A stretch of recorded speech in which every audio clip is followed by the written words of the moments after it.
All right, so this is not the paper I had intended to write for this thing. My idea was to bring the meta-ethical view from ethics and the limits of philosophy into contact with Williams' remarks on agency and responsibility. I thought I knew what was going on in ethics and the limits of philosophy. I was going to take that for granted. I went back to look at it, realized I had no idea what I was talking about, and got stuck on that. So what I'm going to do instead is just talk through some of the main ideas from ethics and the limits of philosophy, and then at the very end I will mention the kinds of issues that I was going to raise in the paper I intended to write. I should say, I'm a total amateur when it comes to Williams scholarship by comparison with the norm in this room. Already I've learned some things that I didn't know and should have known and blame myself for not knowing. So I'll say what I was going to say and then recalibrate during the question period. All right.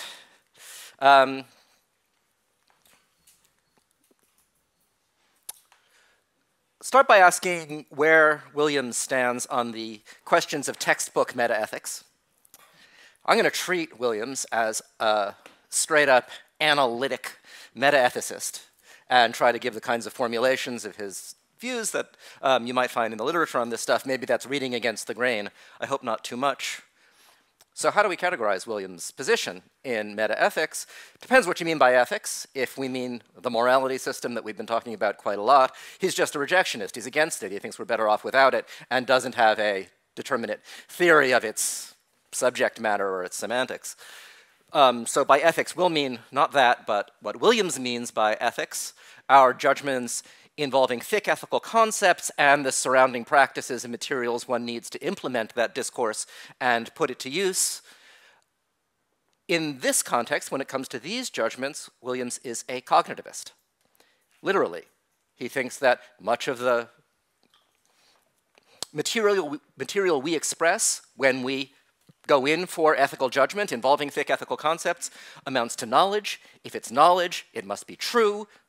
So he's no error theorist, and if it's true, it's truth evaluable, so he must be a factualist. That is the sort of person who thinks that ethical judgments are capable of ordinary truth and falsity. So in those respects, he is a cognitivist. He is also explicitly opposed to the idea that these thick ethical concepts can be decomposed into a factual descriptive bit and a thin normative bit that might be given a non-cognitivist treatment. So he opposes what are now called hybrid theories, according to which ethical judgment is a mixture of descriptive belief and non-cognitive attitude that could in principle be laid bare by analysis. In those respects, Williams is what I'll call a minimal realist about ethics. He thinks that ethics has a subject matter when we make ethical judgments. For example, when I call someone a coward, I'm attributing a property to him. That property is a normative property, not an ordinary descriptive property, not just an ordinary descriptive property. Sometimes people have the properties we attribute to them when we make these thick ethical judgments. So there are, although you wouldn't want to read too much into this, facts. Ethical facts, facts that consist in things possessing an ethical property, and an ethical judgment is true, just in case the ethical facts are as it says they are.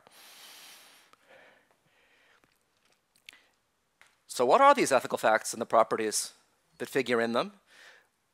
Williams may be a naturalist in a sense. A naturalist sounds like a good thing for Williams to be, and I'm sure there are many senses in which he is a naturalist. But he explicitly denies that the features we attribute to things when we go in for this kind of ethical judgment are identifiable in non-ethical, straightforwardly descriptive language. If that were possible, then in principle, ethical inquiry, which is aimed at figuring out which things have which ethical properties, could in principle be converted into empirical social scientific inquiry, and whatever ethical inquiry is for Williams, it's not that. So not only is he a realist, he's a non-naturalist.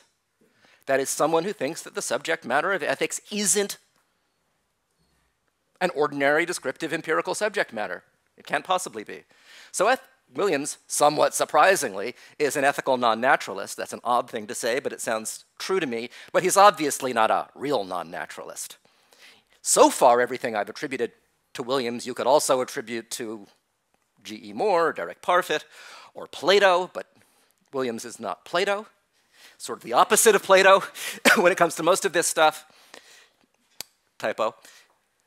Robust realists, that's David Enoch's term, they're non-naturalists who think of ethics as akin to science, as scientific realists understand science. They think that ethics is a descriptive business aimed at charting the geography of an irreducibly normative landscape, bringing the mind into conformity with this altogether objective, altogether independent ethical reality. Williams is not that kind of realist. One of the main claims of Ethics and the Limits of Philosophy is that ethics enjoys, at best, what he calls a limited objectivity. Objectivity is the word that Williams uses to characterize the thing that these robust realists believe in that he does not believe in. The exegetical question that I got stuck on, and that I'm going to spend most of my time trying to answer, is when Williams denies the objectivity of ethics and affirms its, at best, limited objectivity, what's he saying? What kind of objectivity is at stake in this debate? So that's the question I'm going to try to answer. Williams sometimes puts the issue, I apologize for the size of the print, it looked bigger on my screen. Williams sometimes puts the issue by saying that, well, the natural scientific facts are there anyway, the ethical facts are not.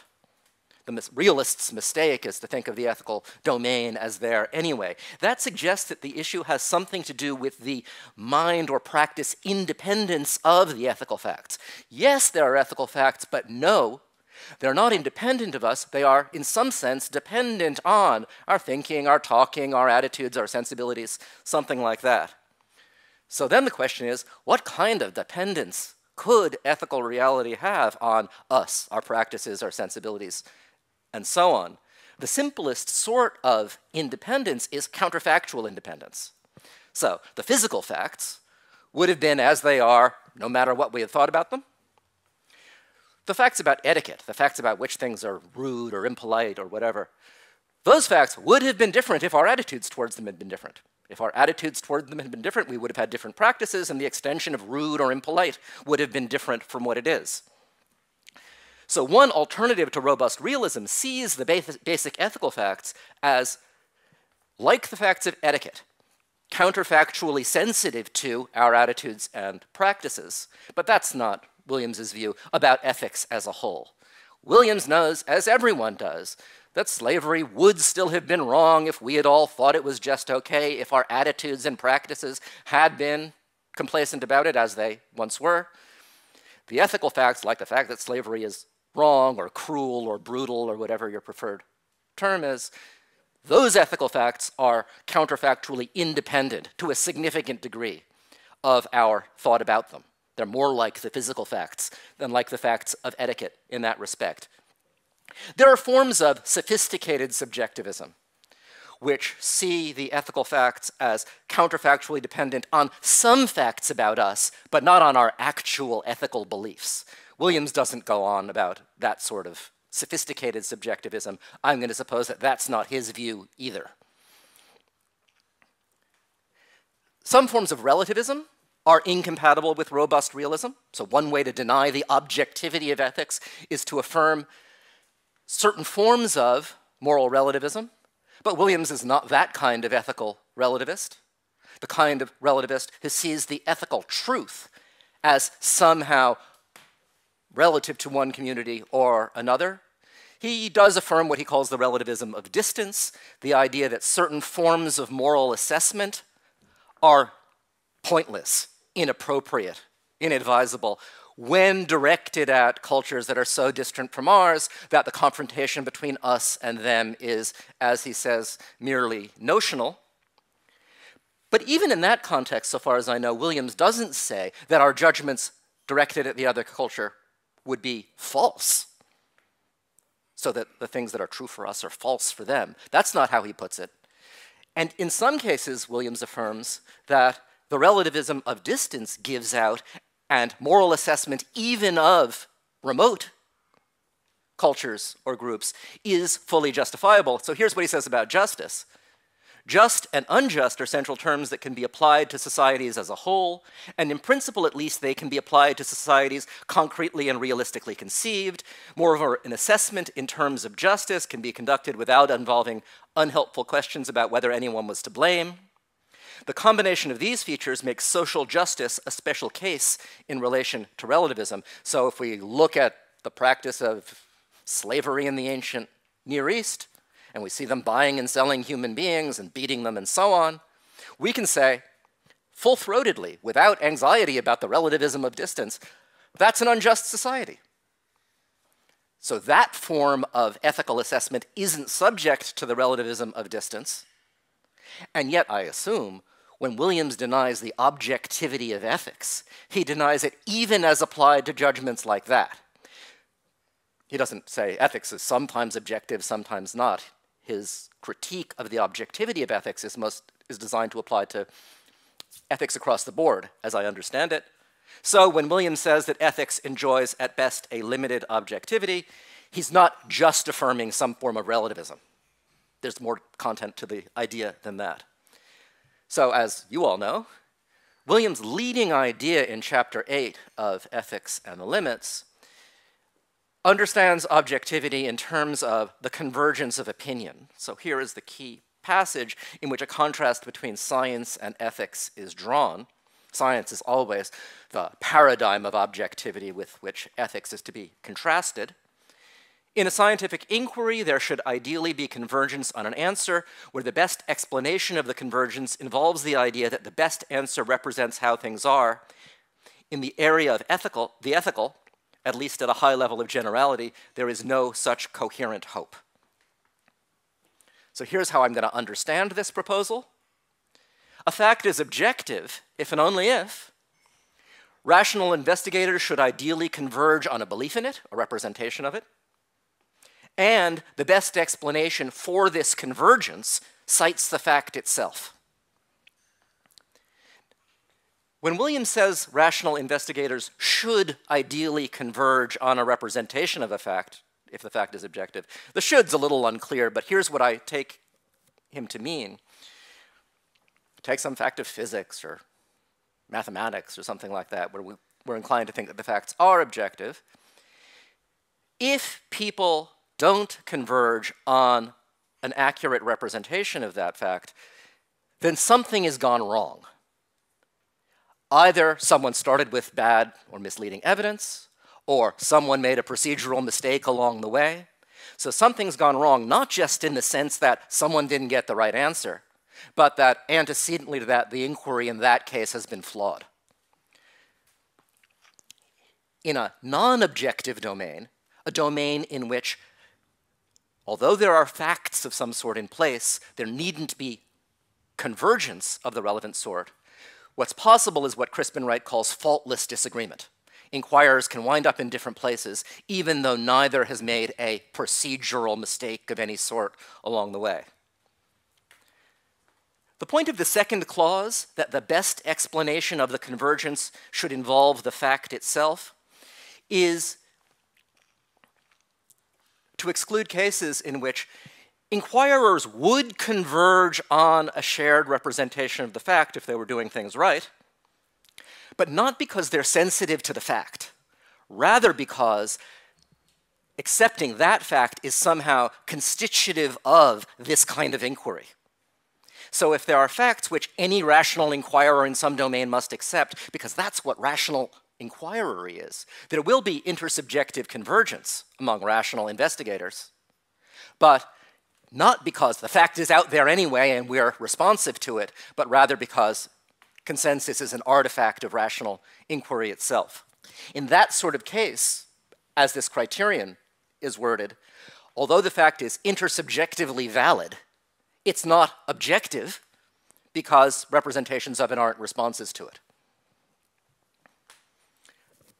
I don't think this is a good criterion of objectivity, at least if the kind of objectivity we're trying to characterize is metaphysical objectivity, something that is in the same family as mind independence, practice independence, independence of us being there anyway.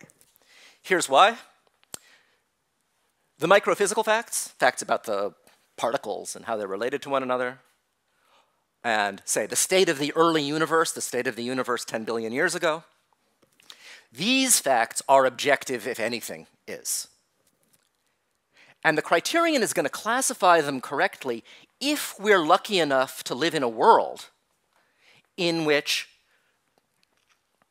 unconstrained science would converge on the truth about these scientific facts. But suppose we're unlucky. Suppose we inhabit a Gaza world. There's a wonderful book called Omphalos, which is a metaphysics which justifies the Russellian fantasy that the world was created 10 minutes ago with all the traces of a distant past in place. In this case, it's a creationist fantasy which gives a reason for God to have created the world 6,000 years ago as he did, but with all of the fossils in place. I'll tell you what the reason is later if you care. But in a world like that, the fact is that the world is only 6,000 years old. But unconstrained scientific inquiry won't converge on that fact because the totality of the evidence is systematically misleading. Or suppose we inhabit what I'll call a von Frossen world. This is a world in which the unobservable physical facts are much more complicated than they need to be to give rise to the phenomena. In a world like that, unconstrained science will not converge on the truth about how things are microphysically, because scientists applying inference to the best explanation will converge on a simple and false view of how things are at the microphysical level. So in these worlds, the physical facts are objective in every metaphysical sense that one might be trying to characterize here, and yet there wouldn't be convergence on them, so they'll count as less than fully objective or non-objective by the criterion that's on the table. Or take the transcendent facts. This is maybe even a better example. Transcendent facts, I mean facts about entities that are causally inert with respect to this world, like mathematical objects as the mathematical Platonist conceives them, things that are out there that we theorize about, but which have no impact down here. Or the modal facts as David Lewis conceives them, which are facts about spatially unconnected possible worlds. Or theological facts as conceived by someone for whom God really has exited the scene, but he and the angels are still doing things off elsewhere. In these cases, again, all of the facts, if they obtain, are as objective as any fact can be in the metaphysical sense, but if we get convergence, the convergence is not explained by our sensitivity to the facts, but rather by something else, by the fact that we started off with a shared starting point and shared standard for revision, so we wound up believing the same things anyway, not as a result of sensitivity. More likely, in these domains, especially the theological one, it's not the case that we should expect convergence. The facts are so utterly transcendent, so utterly independent of us, that it would be a miracle if we wound up believing the same things about them. But that fact, that they are so utterly transcendent, reinforces their objectivity, their independence of us. So I have doubts about this style of account of objectivity, if this is what we're trying to capture. If ethics fails this convergence test, as Williams thinks it does, and maybe it does, that is consistent with the ethical facts being as objective in metaphysical respects as the facts of math or the facts of physics. Okay? I'll say more about that if anybody cares later on. So although the convergence criterion is something Williams puts forward, he has another idea, which I don't think he takes to be a different idea, but which does at least potentially point in a different direction. Williams' main example of limited objectivity, apart from ethics, in Ethics and the Limits, is our discourse about secondary qualities. So he's now channeling something from the Descartes book. As I read him, Williams is a kind of realist about color. So grass is green. It really is green, and it would have been green even if we hadn't been around to look at it. So there are facts about the colors, and they are counterfactually independent of us. And yet the facts about the colors of things, the smells of things, and so on, they are, in the relevant sense, not there anyway, by contrast with the facts about the shapes and sizes of things. We could understand this in terms of convergence. Maybe you wouldn't expect arbitrary rational inquirers to converge on their judgments of color because they might have different color sensibilities. But in fact, in this connection, Williams offers a slightly different idea. We can select among our beliefs and features of our world picture some that we can reasonably claim to represent the world in a way to a maximum degree independent of our perspective and its peculiarities. The resulting picture of things, if we can carry through this task, can be called the absolute conception of the world. In terms of that conception, we may hope to explain the possibility of our attaining the conception itself and also the possibility of other perspectival representations. So here's how I'm going to understand this. Start with a complete account of the world that elaborates our current account by filling in all the details, including details about things that we don't know about, and correcting errors. So a complete, true story of the world in our proprietary vocabulary and any extension of it necessary for filling in the details. Start with that. Then step back. Having looked at that complete account in our proprietary vocabulary, step back and ask, which features of this account are indispensable for two purposes? Complete descriptive coverage, we want a complete characterization of the world, and explaining why we and others represent the world as we do. The worldly features that figure in this descriptive explanatory package, those are the ones that are there anyway. Those are the features of the absolute conception. Those are the objective facts, according to this proposal. The rest, the facts we've abstracted from, or prescinded from, or left behind, because they weren't necessary either for complete descriptive coverage or for explaining the diversity of representations, those facts are perspectival. They're there. We notice some of them, the Martians notice others, but they aren't necessary for this fundamental scientific purpose of describing the world and explaining the diversity of representations. Those are the perspectival facts. So that's the idea one gets from Williams' discussion of the absolute conception. Oops. How about that? This is a little bit different from the convergence idea and a little bit better, at least the way I glossed it. Because take the transcendent facts, the facts about Platonic mathematical objects, for example. It may not be the case that we should expect convergence on those facts because the facts are as they are. So they fail the convergence criterion. But if the numbers exist as causally inert abstract entities, any account that fails to mention them will have left something out. It won't be a descriptively adequate account. They're out there. If you want complete coverage, you've got to mention them. So this proposal improves on the last in that it gets the physical facts, however they happen to be, the transcendent facts, however they happen to be, in the picture as objective facts, as indispensable in any complete, descriptively adequate explanatory package. So that's good. I'll mention two problems for this style of account. Look, we just said it was a fact that grass is green. And we've said we're interested in complete descriptive packages that say how the world is in complete detail and provide a basis for explaining the diversity of representations. But if it's a fact that grass is green, any description of the world that omits that fact is, in one sense, incomplete. There's a fact that it left out. So how can a complete descriptive account of the sort that I imagined the absolute conception to be leave anything out at all? If it can't leave anything out at all, then this proposal doesn't draw the kind of line that we were trying to draw. The reply, I suppose, has to be this. This is going way beyond anything that Williams actually says. The reply, I suppose, has to be this. When I said the absolute conception includes a complete account, I didn't mean that it included the whole truth and nothing but the truth, because that would include the fact that grass is green.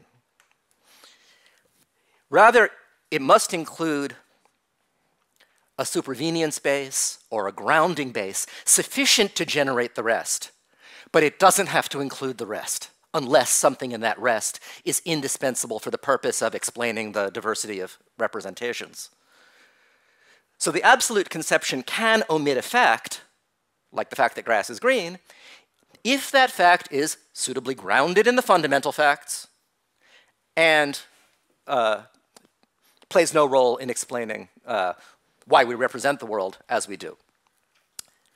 But now there's a problem. If you think the absolute conception needs to include all of the fundamental facts, which together ground the rest, then the view may draw a line, but it flouts what seems to me a powerfully compelling principle that ought to govern any notion of metaphysical objectivity. Namely, that if a fact is grounded in the objective facts, then it's an objective fact. Look, if F grounds G, if F makes G the case, then the absolute conception includes all of the facts that are at the bottom that do that. If F grounds G, then F generates G automatically, without any help from us, without any help from our sensibilities, practices, or anything like that. If the grounds for G are there anyway, then so is the fact G. So just to have a schematic sort of example, suppose F, G, and H are fundamental properties. So the absolute conception will tell you how those are distributed over space and time. And now we consider the property that is GRU-like. It's got exactly the kind of arbitrary disjunctive character that GRU has. The property of being F and H or G and not H. That's the form for GRU. If the ingredients are objective, if the facts about the distribution of F, G, and H are fully objective, then there is no sense in which the distribution of this monstrosity is perspectival or up to us or non-objective.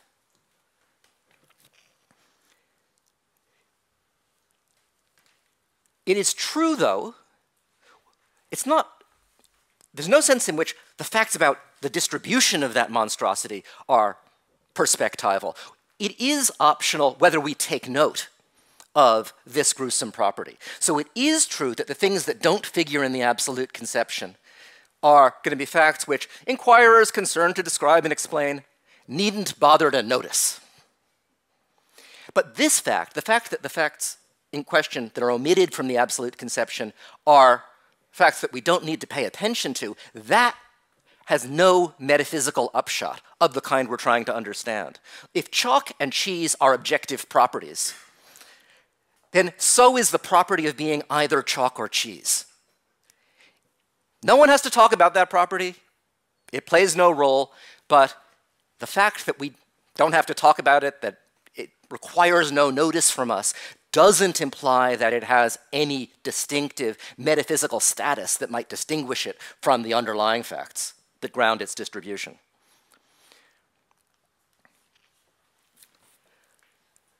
So one could say much more. At this point, I've canvassed a couple of ways of trying to understand the distinction between the facts that are objective in there anyway and the rest, so as to give some sense to the idea that ethics is among the rest. And I haven't found anything.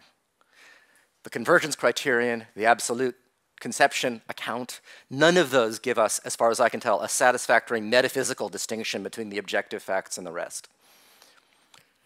I'm going to look elsewhere.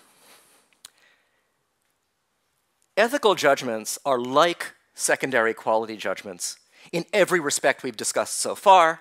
Both plausibly fail the convergence test. Neither belongs to the absolute conception, let's suppose. But those facts don't cut any metaphysical ice. I want to focus now on a sense in which, as Williams identifies at some length, the ethical facts are softer, even worse than the facts about color and the other secondary qualities. So what's the contrast Williams draws between the ethical facts on the one hand, the really soft ones, and the color facts on the other? It concerns our epistemic response to the observation that the facts in question are perspectival, that the facts in question don't figure in absolutely any scientifically respectable descriptive account of the world. In the case of the colors, Williams thinks, when we realize that our sensibility, which takes note of these colors, is one of many, and then ask ourselves, why is it that we see the world this way and the bees see it that way? When we undertake this inquiry into why we have the perspectival representations that we have, at the end of the day, the result leaves our pre-reflective judgments in place. In the case of the secondary qualities, what explains, that is, what explains why we have our representations and the bees have theirs, what explains also justifies. The psychological capacities that underlie our perceiving the world in terms of certain secondary qualities have evolved so that the physical world will present itself to us in reliable and useful ways. That's what color representations are for. Coming to know that these qualities constitute our peculiar form of perceptual engagement with the world, and that this mode of presentation works in a certain way, will not unsettle the system. So that's a story about color. Reflect on the perspectival character of color representations, and you wind up thinking they're just fine. Not so in ethics, according to Williams, and that's the difference that I want to focus on. To see this, we consider the hyper-traditional society, a society that is maximally homogeneous and minimally given to general reflection. They have a thick concept F. I'm making this up. This is not a Williams example. They have a thick concept F. Let's say they apply it to disruptive antisocial violence, like getting into a fight at the bar. But they also apply it to marrying one's third cousin. Both of those things are F, by their lights. So they go around, and for them, this is a negatively valenced, thick normative concept. So when somebody says, that's F, they don't do it, or they slap people around when they do it. They treat being F as a consideration against doing some contemplated act. We can tell that by doing a little anthropology on them. So for them, it's a thick, negatively valenced normative concept. We now ask ourselves as anthropologists what we should make of their F-involving judgments. Their judgment that marrying your third cousin is F. And Williams says there are two models that we can adopt for the purpose of assessing their embedded judgments. On the objectivist model, we see the locals as trying to find out the truth about values, an activity in which we and other human beings are all engaged. We see their judgments as having general implications, expressed in thin terms, like reason. We see their judgment that it's F to marry your third cousin as implying that there is a decisive reason not to marry your third cousin, even if they don't have words for things like decisive reason. Rather, as we see primitive statements about the stars as having implications that can be contradicted by sophisticated statements about the stars. So, primitive astronomy is in the same game as scientific astronomy, answerable to the same standards, ultimately. So when we look at primitive astronomy, we see them as in the same game, and we take their judgments to be false if they're unacceptable by the standards of the best current astronomy. On the non-objectivist model, we see their judgments instead as part of their way of living, a cultural artifact they have come to inhabit. On this non-objectivist model, we shall take a different view of the relation between practice and critical reflection, our own critical reflection and the critical reflection they might go through at a later stage in their development. We shall not be disposed to see the level of reflection as implicitly already there, and we shall not want to say that their judgments have, as they stand, these implications, implications that might be contradicted by later reflective inquiry.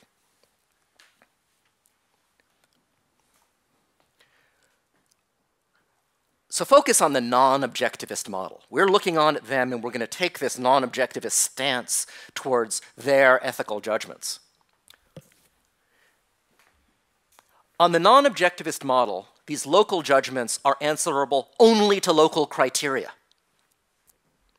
Since they will often conform to those criteria, they will call things F, which their criteria license calling F. We can say that the local judgments amount to knowledge if we adopt this model. So this is what Williams says. I'm not sure about this myself, but that's what he says. On the objectivist model, by contrast, the local judgments count as knowledge only if the locals can defend those judgments against external challenges that might be raised upon reflection. According to Williams, the pertinent challenge from the outside will be to show that these F-involving judgments and the surrounding practices and standards for making them are part of the best or a best form of social life. That's the form the reflective challenge takes. Yes, by your standards, those things are F. But why think in those terms at all, or why apply the concept in that way? Here are 1,000 other ways for organizing social life. If you want to keep calling things F, according to the objectivist model, you need to be able to defend your continued use of that concept by your standards against this sort of highly external challenge. The hyper-traditionalists have never considered this question and certainly can't meet it. Maybe they will be later on when they become really good philosophers, but at this point, they got nothing to say if you meet them with this challenge. So on the non-objectivist model, their F-involving judgments, even if they're in some sense true, don't amount to knowledge because they've stuck their necks out much farther than they can manage to defend. So on the objectivist model, although they call things F, they don't know that anything's F. On the non-objectivist model, on the other hand, they do know. Now, Williams says that the non-objectivist model is tenable. That is a perfectly reasonable way to look at what they're doing when they use this concept. So we can rightly credit the locals with knowledge of which things are F and which things aren't. So focus on that knowledge that we rightly attribute to them. According to Williams, this knowledge is fragile. Although they've got it, when they're moved to reflect, when they first encounter another culture that does things differently and they start wondering about whether they're right to go on as they have been, at that moment, they become a reflective culture and their judgments become answerable to a standard that they can't meet. And as soon as they reflect in this way, they no longer know because the demands for knowledge have gone up and they can't meet them. So this is Williams' illustration of the claim that reflection can destroy knowledge. It's not like they got, in a certain sense, new undermining evidence. It's just that their judgments became answerable to a standard they can no longer meet. Focus on this. Here's the general point. When we discover that a concept is parochial, in ourselves, in some other group, we can ask whether judgments involving it retain their status as knowledge after the discovery. What's the impact on our knowledge of this kind of reflection? For Williams, this is the question whether the judgments we're talking about can be shown to serve their purpose, can be shown to serve their purpose despite being parochial. In the case of the secondary qualities, the purpose of the apparatus is to supply us with information for navigating the physical world. And since our color judgments do that perfectly well, they survive as knowledge even when we recognize that they're parochial and that the Martians and the bees won't go in for them. In the ethical case, the question is not, do these concepts help us navigate the physical world? Because that's not what ethical concepts are for. In the ethical case, this is not the question raised by reflection. If we ask the question, is this a method, that is thinking in terms of our battery of thick concepts, is this a method of finding our way around the social world? Well, in a certain sense, the answer has to be yes. We'd have to be asking whether it was a way of finding our way around some particular social world or other, and the answer to that must obviously be yes, unless our society is so deranged that our battery of thick concepts isn't even serving our local purposes. Rather, Williams thinks that the hard question raised by reflection in the ethical case is this a good way of living compared with others? Or to put it another way, is this the best social world? So unless you can answer that in the affirmative upon reflection, your prior ethical knowledge does not survive as knowledge as soon as you start reflecting. The hyper-traditionalists can't answer the reflective question, so their ethical knowledge is fragile. It evaporates upon reflection. And the same goes for our ethical knowledge in those highly non-trivial pockets of ordinary life where we're applying our concepts according to our shared standards without having seriously reflected on the justifiability of carrying on in that way. As I read him, Williams takes this to show that ethics as a form of inquiry or a form of thought is sometimes, at least, non-objective in a way that distinguishes it both from science and from discourse about the secondary qualities. This objectivity isn't metaphysical. That was my mistake the first time I read this material. I thought that Williams was trying to characterize a distinctive, elusive kind of mind dependence or practice dependence that would infect the ethical facts but not the facts of natural science. I don't think that's the issue at all. The objectivity that's characterized by this test, does reflection destroy knowledge, isn't metaphysical, it's epistemic. Objective knowledge, put it like this, is knowledge that can survive as knowledge even upon the kind of reflection that takes in a wider set of options. Ethical knowledge among the hyper-traditionalists can't, so ethical knowledge is at least sometimes non-objective, by contrast with scientific knowledge, or even knowledge of the colors of things.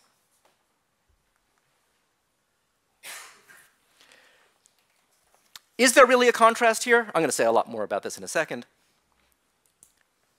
Williams's point that reflection can destroy knowledge, as I've just described it, looks like an instance of a familiar phenomenon, or what has come since Williams wrote this book, to be a familiar phenomenon to epistemologists, the context sensitivity of knowledge.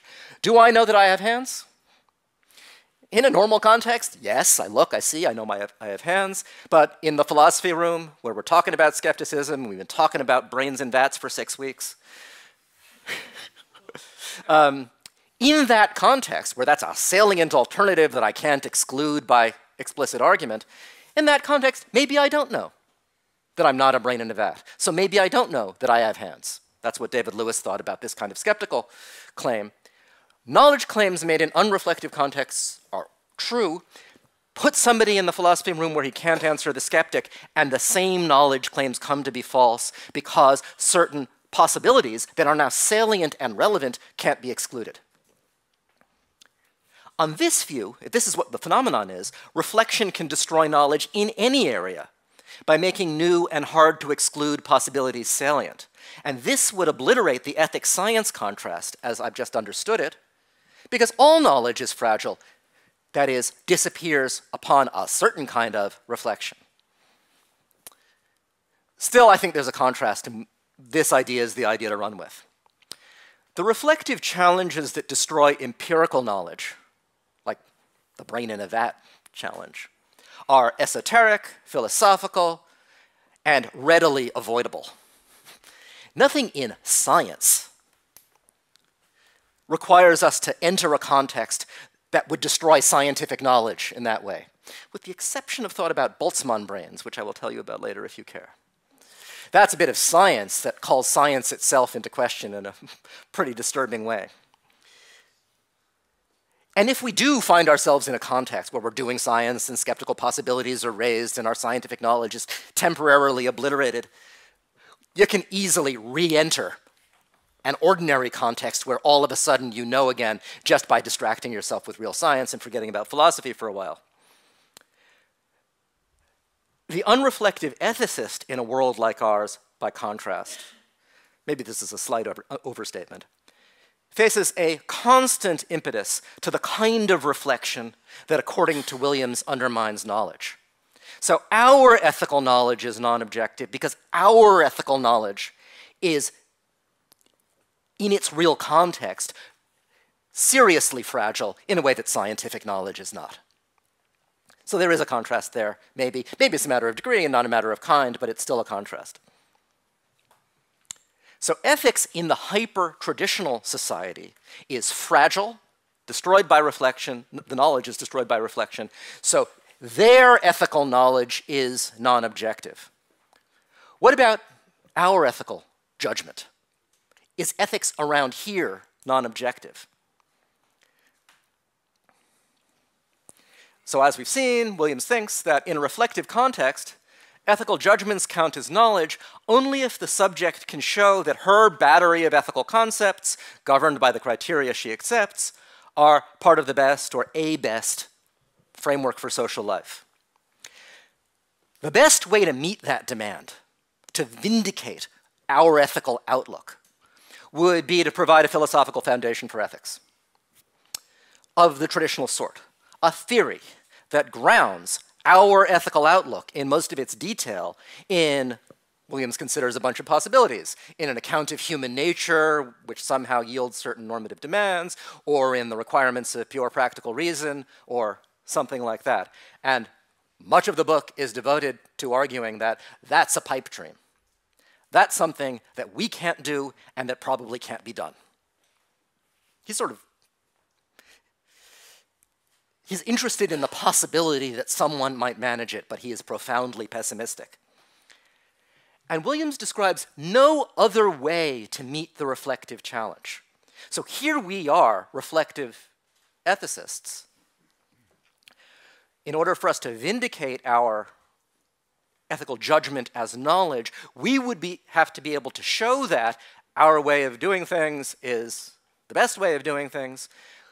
Only a theory could put us in a position to do that. No such theory exists, so we can't do it. Given this, I see no option, and maybe this is just there in the text, but anyway, I thought this was something I hadn't fully appreciated before. I see no option but to read Williams as a skeptic about ethics in a reflective culture. Ethical knowledge, I said maybe this is in the text. I have learned from this conference that this is in the text, just not in bits that I focused on. He is, in a certain sense, a skeptic. Ethical knowledge is not what we've got, because ethical knowledge would require a kind of theoretical defense for our ethics that we can't offer. He never actually says that there's no ethical knowledge around here. What he does say in the bits that I focused on is that ethical knowledge is possible. The hyper-traditionalists have some of it. And that in the less reflective past, there has been more. So he doesn't say there's none of it, he just says there's less of it. I take the idea to be this: even in a reflective culture like ours, and every modern culture, we are often immersed in our distinctive ethical outlook, applying thick concepts according to shared criteria. That is, we are often temporarily hyper-traditionalists, not thinking about bigger questions. When my neighbors play loud music at 3 in the morning and I deem them inconsiderate, that's my thick concept, that judgment may be knowledge. Even if, as I realize upon reflection, I can't show that it would be ratified by the best ethical framework because I have no idea what the best ethical framework looks like. So long as I'm not being philosophical, I know, and there's lots of ordinary ethical knowledge like that floating around here. But when I reflect, my knowledge evaporates as the hyper-traditionalist's ethical knowledge evaporates. So I've got some, but it's fragile. The thing that I think is clearer is that Williams is a skeptic, that is a knowledge denier, when it comes to reflective ethical judgment held in a context where the reflective question is on the table. So he's a skeptic, a knowledge denier, but this needs qualification. Philosophical skeptics usually make their skeptical remarks as part of an argument that because we cannot know what we thought we knew, we need to revise our convictions. We need either to suspend judgment altogether or at least retreat from confident, unhedged judgment to partial belief, mere high credence, or something like that. The skeptical argument is designed to displace unhedged confident judgment with suspense or mere credence. Williams, although he is a knowledge-denying skeptic, isn't that kind of skeptic. He doesn't argue against ordinary ethical confidence. He's not trying to shake our certainty that the neighbors really are being inconsiderate or that slavery really is brutal and unjustifiable. So I'm going to read Williams as what I here call a Rohrdian postmodernist about moral epistemology, but as I was talking to Miranda before, that's not the right word, because he's like Rorty in some respects, but not in others. Better to call him a skeptical postmodernist in moral epistemology. When we realize that we can't justify our ethical framework against all comers by deriving it from a foundational theory, we must acknowledge that our views are, to a certain extent, contingent artifacts of history. We hold these views not because the ethical facts are as they are, but because our histories, natures, cultures, and so on are as they are. We must recognize this contingency. We must recognize that we cannot defend these contingent artifacts of history against pertinent challenges, and so must hold them in an ironic spirit, by which here I just mean we hold them while at the same time acknowledging that we do not know. We hold them with full confidence while acknowledging that we are skating on thin ice, or flying without a rope, or I'm not sure exactly what the right metaphor is, that we cannot defend against pertinent challenges the convictions we hold, and yet we may hold them with ordinary confidence in a kind of ungrounded solidarity with the ethical outlook we inhabit. So contingency, irony, and solidarity, that's a bit of Rorty. By ironic here, I don't mean everything that Rorty meant by it. When one holds a view in this postmodernist spirit, one will assert P because one believes it, and one believes it wholeheartedly, but one will hold back from saying, and it's an objective fact that P. An objective fact, or the point of that bit of rhetoric, an objective fact isn't a fact with a special metaphysical status. That was the mistaken idea that I began with. An objective fact is rather a fact that has been established in such a way that no one can sensibly think otherwise. So Williams's alternative to hardcore moral realism on this view is the thesis that reflective ethics does not trade in objective facts in this sense. Maybe it's not the most exciting thesis in the world, but it does seem to be a thesis that is in the vicinity and deserves the names William gives it. The claim that ethics is, as a form of inquiry, non-objective or not objective, or of limited objectivity by contrast with the natural sciences. All right, what do I make of this? I'll say rather quickly what I make of this.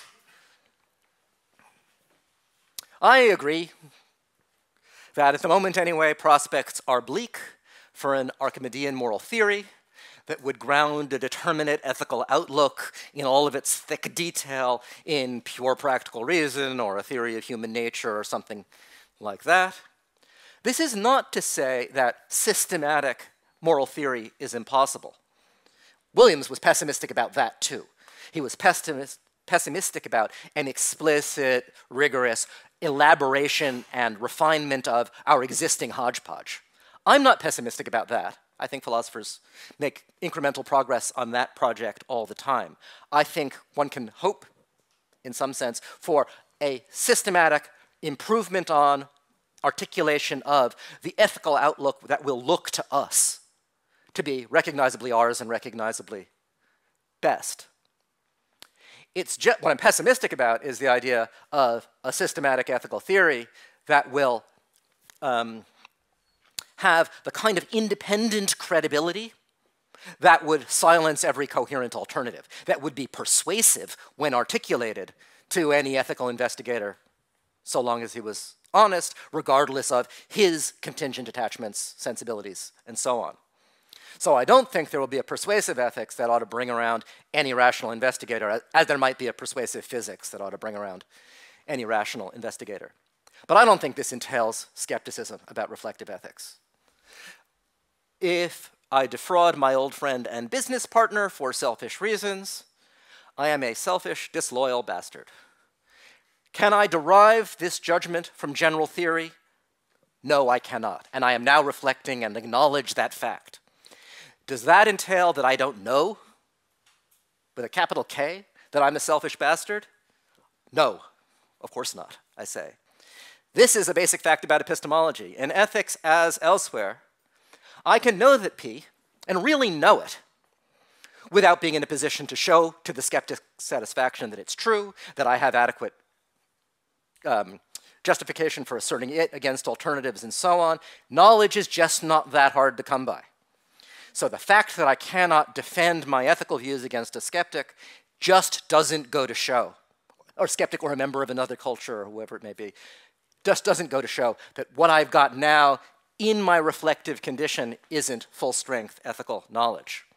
It's the kind of full-strength ethical knowledge that would be the basis for a more developed ethical theory and the epistemological foundation for a more developed ethical theory. That's genuine evidence because it's something that I know to be true, antecedent to theoretical elaboration.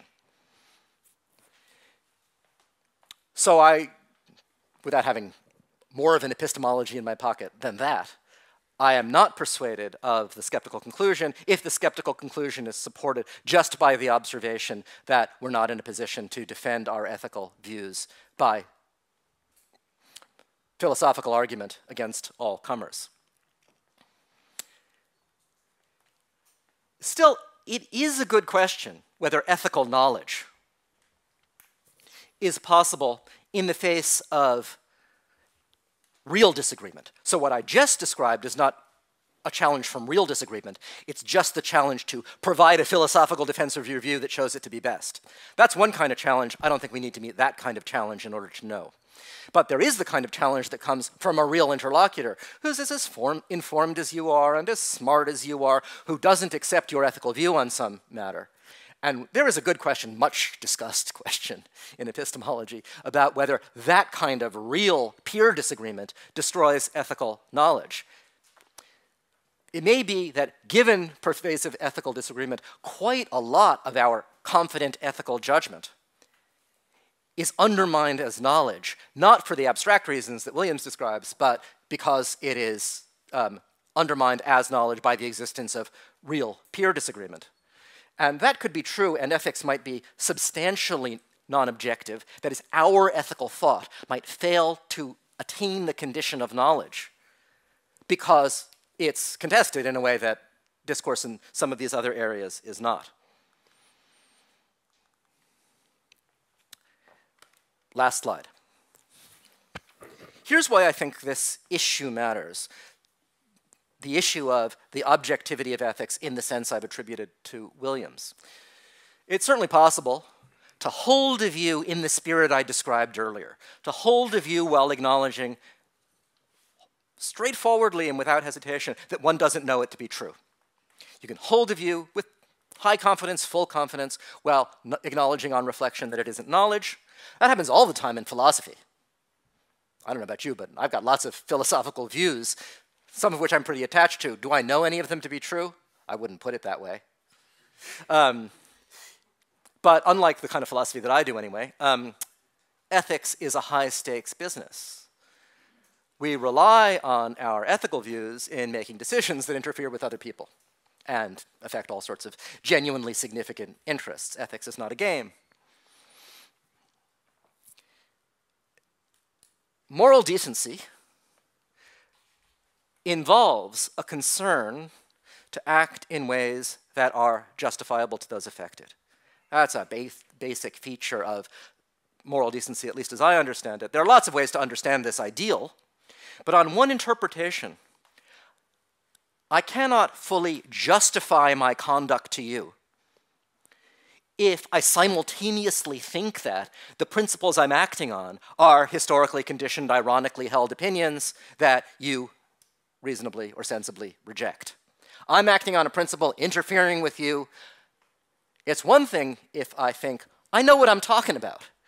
My principle is knowledge, and I could, if you're amenable, give you reasons for seeing the principle and accepting the grounds on which I'm acting. Or if you're so far gone that you can't come to know what I know, well, maybe I'm still acting on principles that you ought to accept, or that it would be reasonable for you to accept, because after all, they constitute knowledge in my mouth. If, on the other hand, I think that the principles I'm acting on in deciding to interfere with you and your life are principles that are just opinions, historically conditioned artifacts, whatever, it is harder for me to be fully satisfied with the spirit in which I'm acting in ways that affect you. The postmodern skepticism I've attributed to Williams may therefore support a more tentative ethics and politics. This is obviously something that Williams was worried about, and I haven't read the relevant texts, so I'm not going to say more about his views. And in particular, more tentative practices of blame and punishment. This is the thing that I had hoped to spend most of the paper on. One way of becoming more tentative about blame and punishment is having doubts about free will and moral responsibility. That's not the kind of doubt that I'm talking about now. It is hard to blame someone for, let's say, disloyalty. Here, he cheated you out of your life savings. He was your best friend. He stole your wife. You blame this guy for disloyalty. You're fuming with resentment. And then you do the kind of reflection that we were talking about before and think, I believe he was disloyal, and I'm highly confident that he was, but I don't know whether he was disloyal, because this is the kind of ethical knowledge that I realize I can't defend to him against an objection that he might raise. He doesn't see things in this way. If my ethical judgment isn't knowledge, then that does, and if I recognize that my ethical judgment, this thick judgment, isn't something I know to be true, that does seem to be corrosive of moral blame. If you're going to blame someone, you've got to think two things: that he was competent and responsible at the time, and that he did something wrong. And if you're not confident of that, blame tends to erode, diminish, maybe even evaporate.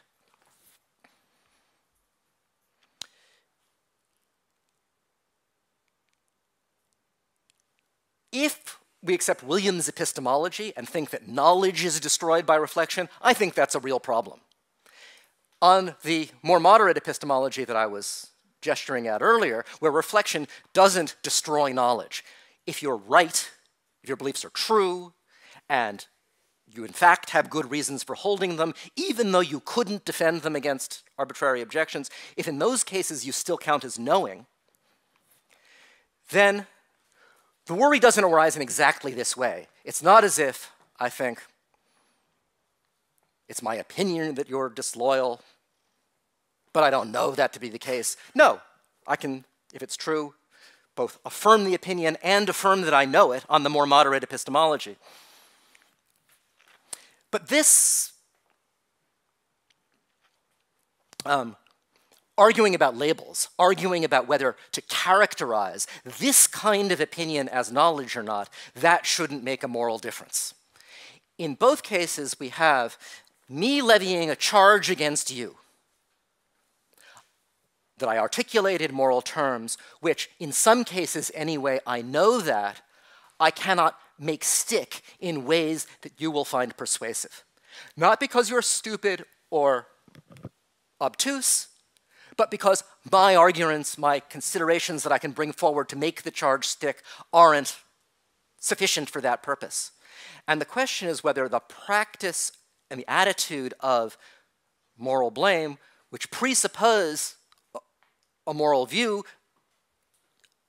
in the context of which these ethical charges can be made, whether all of that is reflectively sustainable with wholehearted confidence when I realize that I cannot bring you around by rational argument to see things as I do. That, it seems to me, is the practical challenge raised by this skeptical challenge, if you want to call it that, to our ethical knowledge. We've gone pretty far from what Williams actually says, but it seems to me that when I get worried about the epistemic condition of ethical judgment in a reflective culture like ours, this is part of what I'm worried about, whether I can do the things with my ethical judgment that I was happy to do as long as I thought my ethical knowledge was epistemically fully secure. When I realize that it's in these ways not fully secure and considerably worse than my judgment in other areas, the philosophical question is, are there uses to which ethics was once put that it can no longer, in the same way, with the same confidence, be put? So that's the issue that I extract from these reflections on epistemic objectivity and ethics and the limits, and I will let you tell me now why I've got Williams wrong, why I've got the philosophy wrong, or why I'm absolutely right. All right, I'll stop there.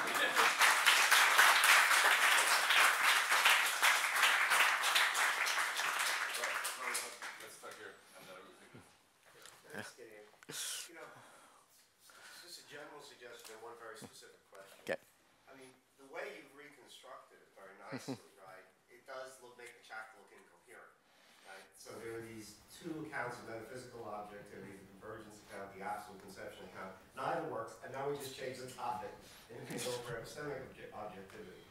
One thing to think about is whether if one of the metaphysical accounts could be made to work, it wouldn't in fact be complementary to the reflective knowledge account. And so let me ask you a question about your objection to the absolute conception in that spirit. Okay.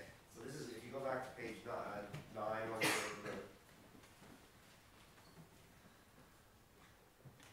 on the first problem. Is it a fact that grass is green on this view, or is it a fact that grass is taken by creatures with archive sensory apparatus to be green?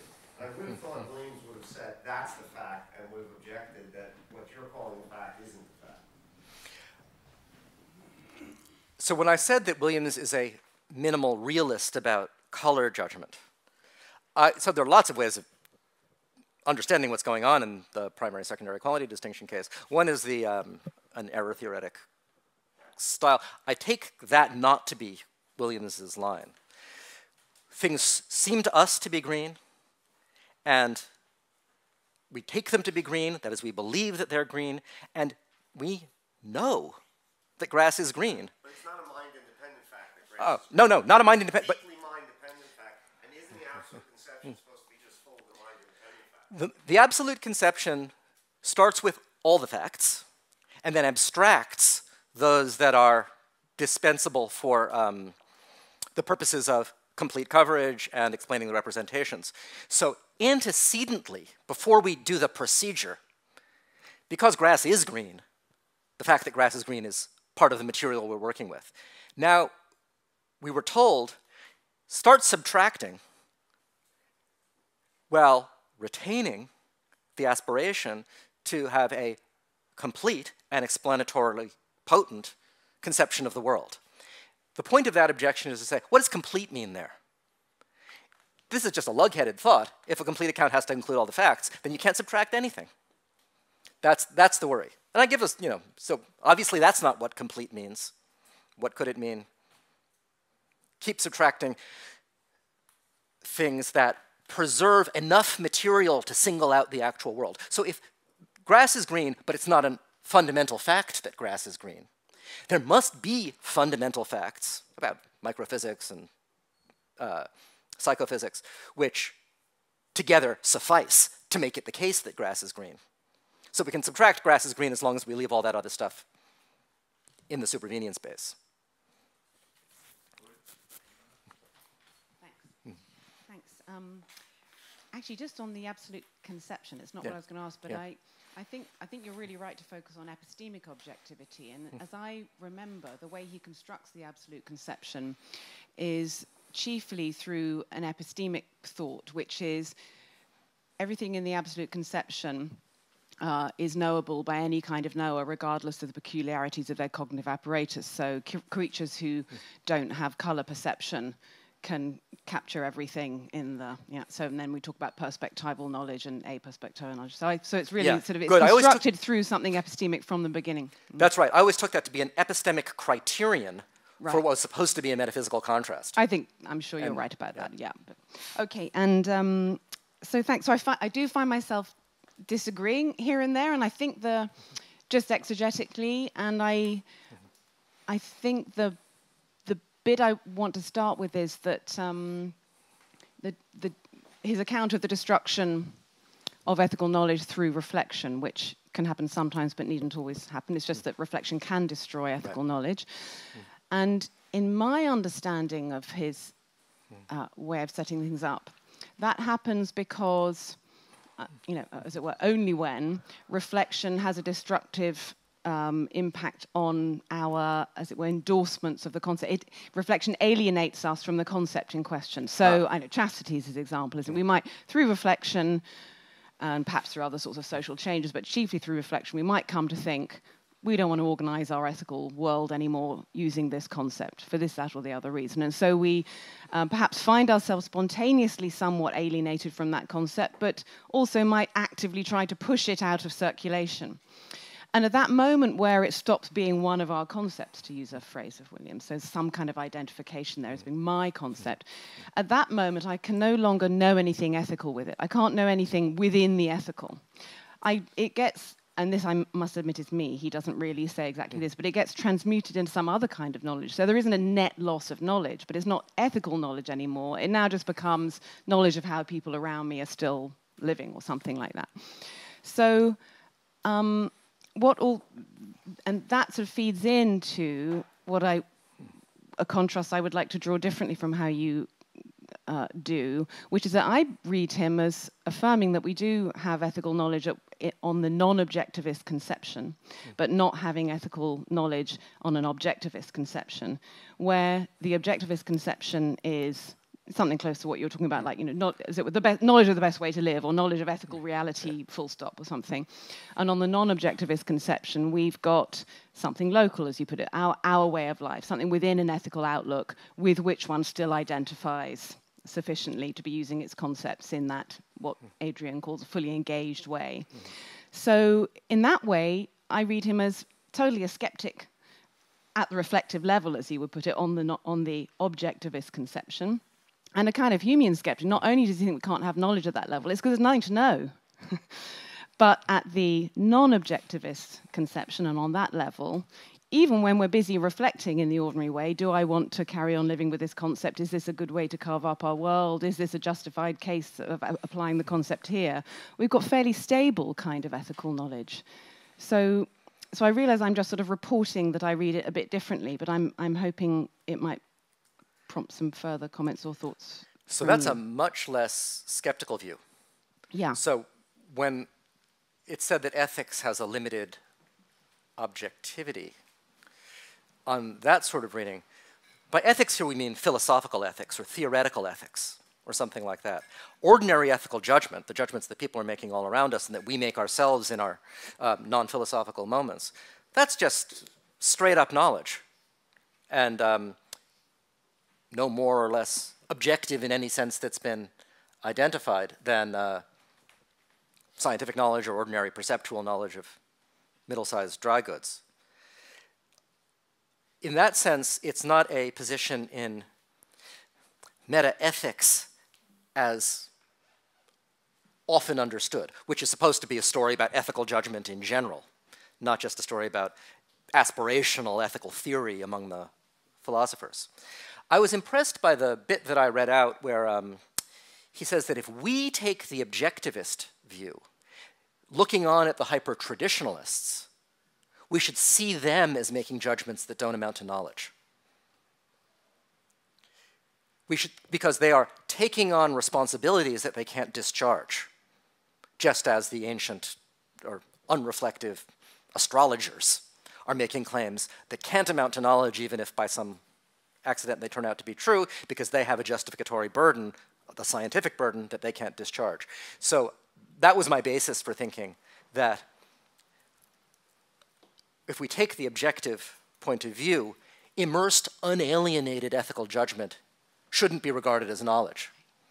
I see, yeah. And so I feel like I should check the text. Every time I reread these things, I think, oh, I misread it last time, so this is very provisional. But I'm glad you feel I that believe that he says that, and his purpose there is to show that there can be ethical knowledge in the hyper-traditional society, but it's the non-objectivist kind, and that's available to all of us. And then we do all this great reflecting and stuff that we do, because we're reflective ethical beings and so on, and then we get this kind of surprise, interesting result that, so sometimes reflection will actually have this alienating effect between us and our concepts, and so then that knowledge gets destroyed. But in a way, that's such a startling conclusion that it sort of ends up being like this bomb that makes us forget that I think he was trying to affirm the possibility. He's a cognitivist at the non-objectivist level. Anyway, thank you. Yeah, I mean, if somebody said, here's my view, theological knowledge is possible, so long as you're part of a hyper-traditional society in which people just take their religious views for granted and apply them according to their standards. It's true that as soon as you get all self-conscious and start reflecting, your theological knowledge disappears. But those guys over there, they know that God exists. He doesn't think that. Lots of our reflection will have us retain our concept. Okay. Keep that. I'll talk aloud. Okay.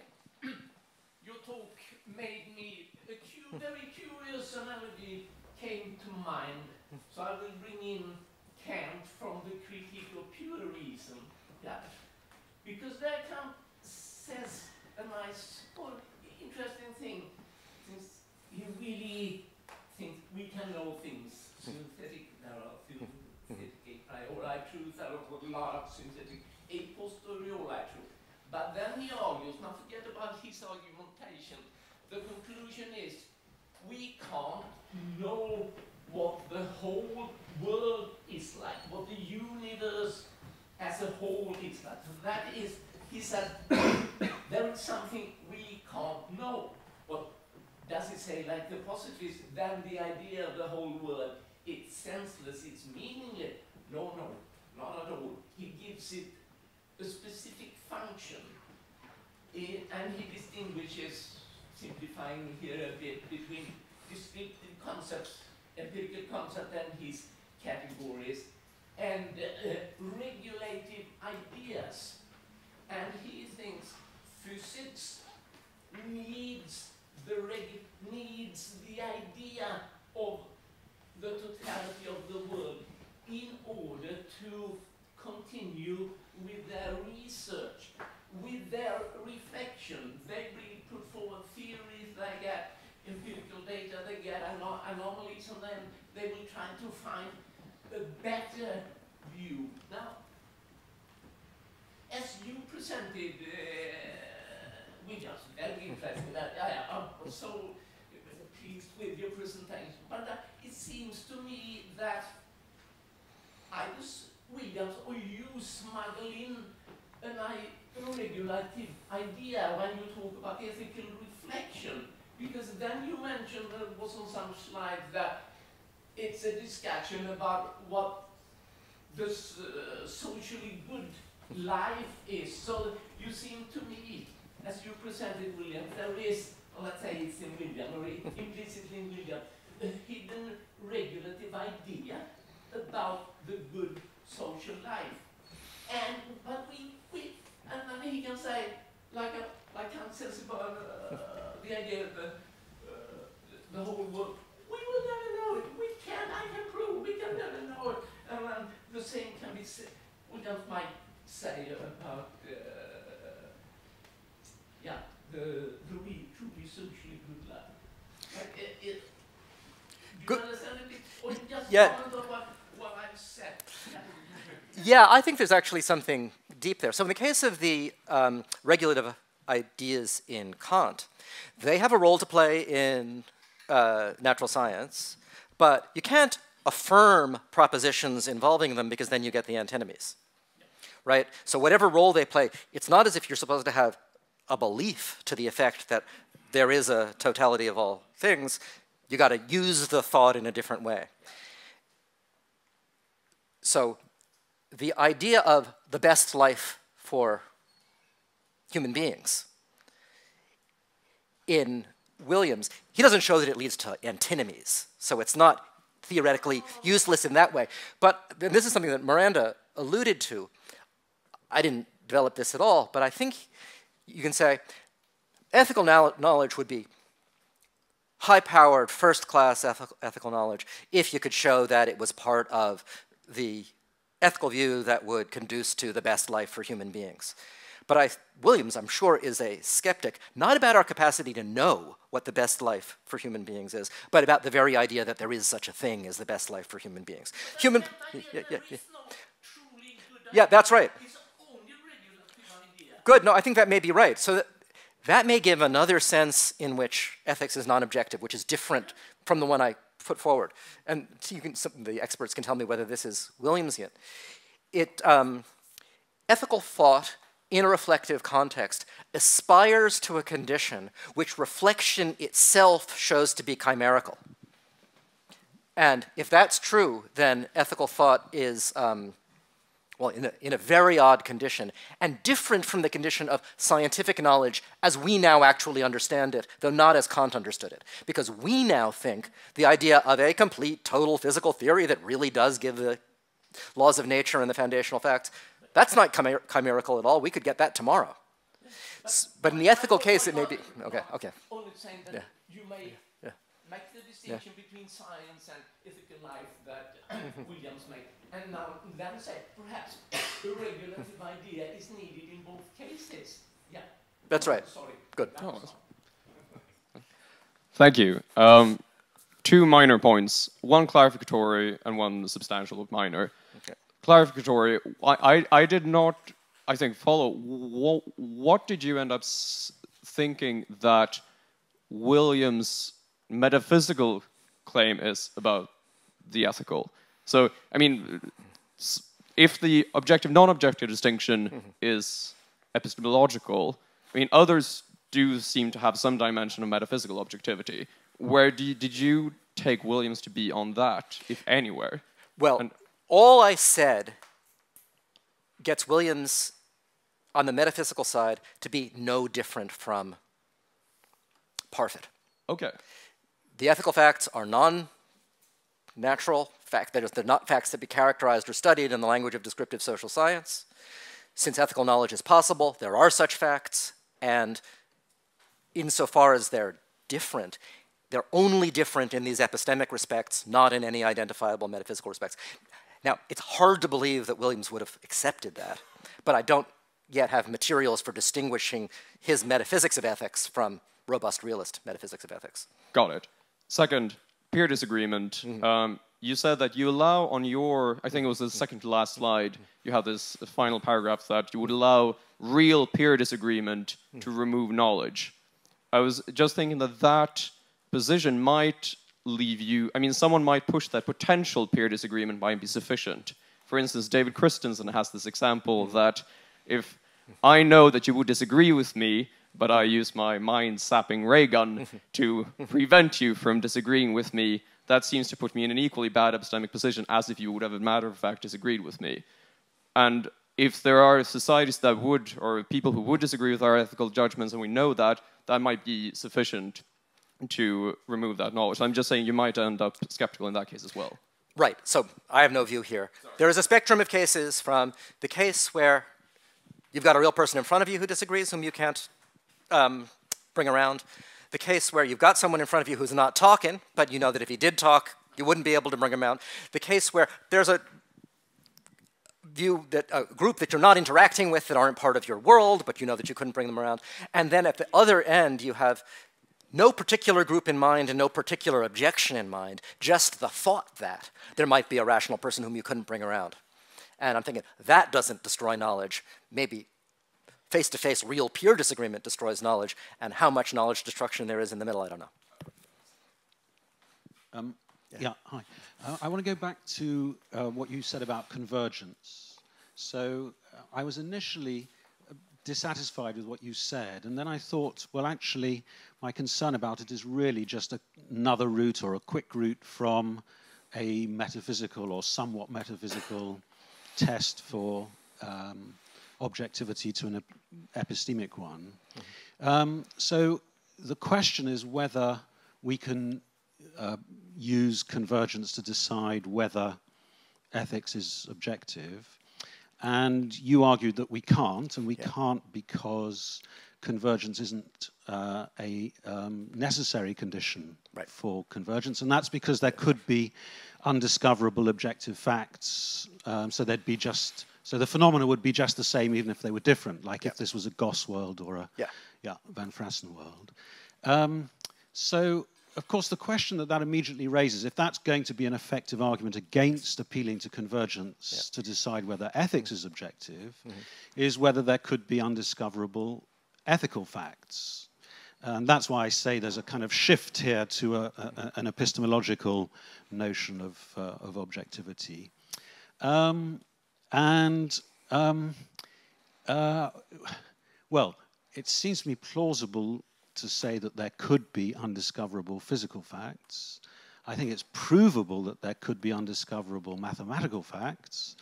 I'm less sure about undiscoverable ethical facts. And so I wonder whether one can't take a quicker route that way to a familiar epistemic anti-realism and ask oneself whether that isn't the right way to think about, or a right way to think about, the objectivity of ethics. Good. So, you know, around the time Williams was doing this, there was an abundant mid-'80s to early '90s literature on attempts to characterize what the dispute is about when we argue about realism, anti-realism, objectivity, and so on. And one line, not Williams, but pushed by Putnam and Crispin Wright and so on, was that the mark of objectivity is that truth in the area is epistemically unconstrained. So when you've got a domain in which there's no a priori guarantee that all the truths are knowable, then you know you've got an objective domain, and by contrast, in a domain where you have an a priori guarantee that all the truths are knowable, you have an almost automatic, or maybe an inference to the best explanation guarantee that, well, why should it be that all the truths in this domain are knowable? Because the truths are cut to fit us and our sensibilities. Yeah, that's a further step. Yeah, that's a further step. You don't need to take that step in order to say that you have a clear distinction between, say, being a realist about maths and an anti-realist about... Good. So I mean, if you just say, here's a criterion of objectivity, of non-objectivity, if all the truths in some domain are a priori, it's a priori that all the truths in some domain are knowable, then anti-realism. That doesn't seem quite right to me. So all the truths of quantifier-free arithmetic are provable and therefore knowable. That doesn't mean that those arithmetic facts are in any sense less than altogether objective. So one does need to add something to the criteria, but you may well be able to add it in the ethical case. Right, so I'm very interested in that idea too. We are already going into overtime, but since this is the last talk, perhaps we can go until 6:10, so maybe 3 questions. Okay, thanks. I have a question about the last slide, or the things that you were talking about toward the quite very end of the presentation talk. This is a rather simplified, crude way to put the kind of concern that you were discussing in that slide. Namely, okay, so now that the possibility of ethical knowledge and something like ethical certainty has been destroyed, what should we do? Should we lower the the standard we have for ethical knowledge? Should we be more tentative, or should we how to resist ethical nihilism now? So now that kind of concern strikes me as sort of retaining the kind of framework that Williams was concerned to reject. when he said, well, look, when we reflectively discovered the fragility of ethical knowledge, what we need in its stead is not to change the criteria of knowledge, not to be more tentative, not more tentative or provisional, but something like the social phenomenon of confidence and hope. And so that's sort of, it's as if he's proposing to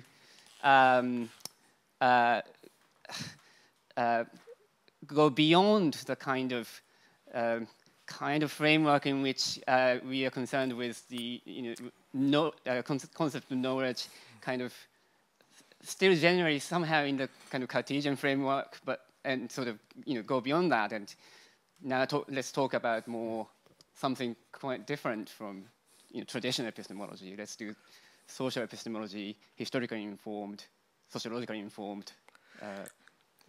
The question is, so we've identified this status that ethical belief has if Williams is, as I read him, is right.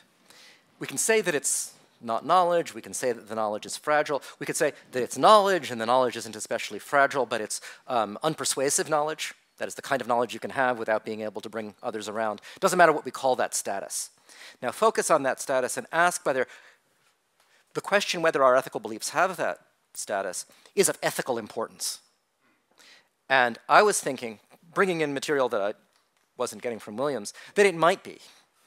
Maybe it doesn't matter if my ethical views are part of what structures my personal life projects.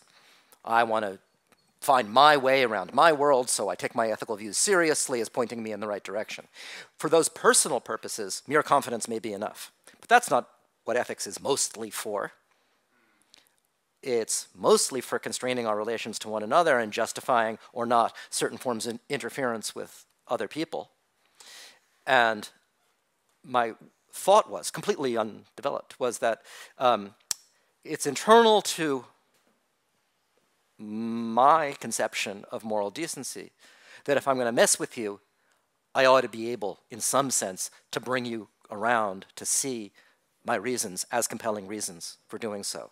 Otherwise, it's an exercise of power, which I may be able to justify in my own voice, but less satisfactory as a form of interaction than interference fueled by persuasive knowledge. So when we realize that that there are serious limits on how much persuasive knowledge we've got in ethics, something internal to ethics says,